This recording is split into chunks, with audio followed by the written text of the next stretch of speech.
Hi guys, for today's video, magdi-DIY tayo. So, gagawa tayo ng pang-display. So, ayan yung isa sa mga ginagawa ko pag nabuboy. So, keep watching guys. Thank you!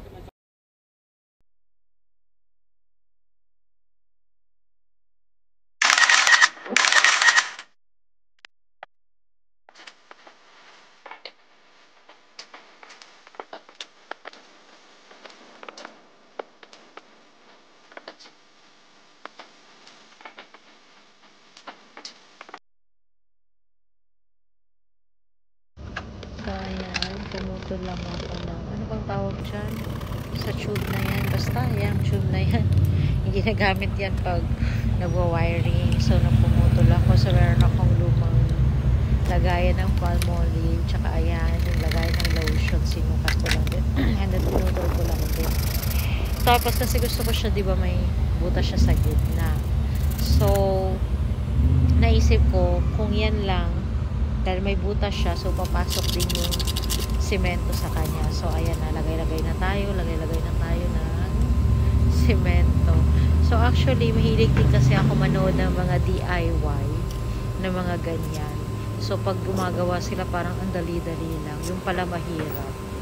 Tsaka, ano ba yan? Kutsara lang yung ginagamit ko na plastic. Dapat pala gumamit ng mga imbudo, ganun. Tapos syempre mega lagay-lagay naman.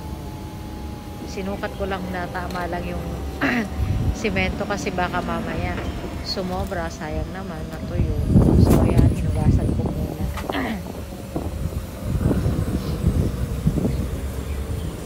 So linisin muna natin kasi baka dumikit-dikit. So mahirap siya pag dumikit na siya sa plastic. So mahirap din siya alisin.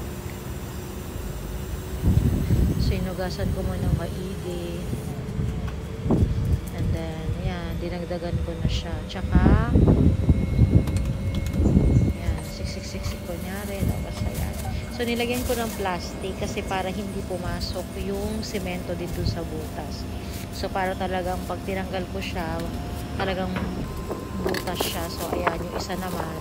So mix ulit ako. Ewan ko, wala naman akong mixture dyan. Basta halo-halo. Parang feeling ko nagbe-bake lang ako.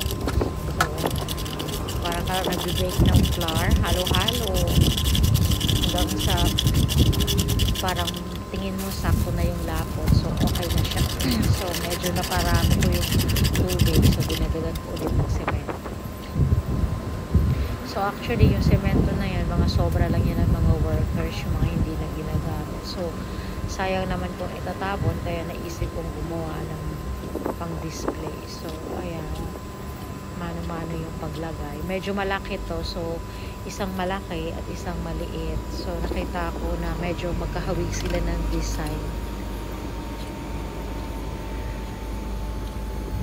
So, ayan, mahirap pala siya talaga kasi nga tumutulo. So, kailangan talaga meron kang imbudo para mas hindi masayang at pumasok at hindi mahirap gawin.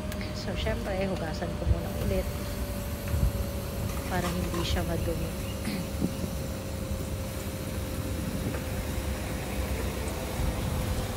So, ayan, linisin ko muna siya na maigi.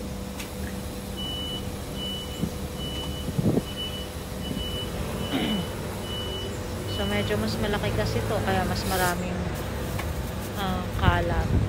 So, ayan, mapupuno na rin siya. So, ilalagay ko na rin yung tube. And then, pinadry ko lang yan siya. Mga 2 days ko siguro siya pinadry. Hinayaan ko lang siya mag-dry. And then, meron kasing parang sobra dyan sa semento. So, ginawa ko siya na parang, ewan ko, parang crumble ko lang yung yung paso. So, ito na yung struggle is real. Dito pala talaga, mahirap pala siya. Mahirap siya tanggalin. As in, talagang nag-spend siguro ako ng mga 1 oras bago ko siya natanggal. Kasi akala ko madali lang siyang tanggalin, yung pala sobrang hirap. Meron na akong lagari, may kutsilyo, may kung ano-ano na akong ginamit. Actually, nababasag-basag pa pala siya. So, dapat, pag gumawa ka pala ng ganito, so, soft lang na plastic yung gamitin. Ayan, natatanggal-tanggal. But anyway, parang yan na siya. Yung itsura niya natapos din. Una, parang ganyan. And then, naisip ko, ba't hindi lagyan ng kulay? Kasi para namang ang pangit, plain niya lang. So, nakaisip ako ng ganyan. May mga pintura din dyan na mga pakonti-konti. So, kumuha ng dahon, in-spray ko ng ganyan. So, ayan. Yan, feeling tamad na ako dyan. Nasa likod lang naman yan. So, papel-papel, ganyan, para magpatsi-patsi lang yung mga gold-gold. So, nag-spray naman tayo. So, yung isa, yung design niya ganyan. So, ayan na yung kinalabasan niya. And then, namulot lang ako ng, marami kasing mga dry leaves dyan, dito. So, kumuha lang ako. So, yan. Yan, yung may pine tree. And then, kung ano-ano na lang, just to make it beautiful. And thank you for watching, guys. So, ayan yung mga kinukuha-kuha kong mga dry leaves with Sasha.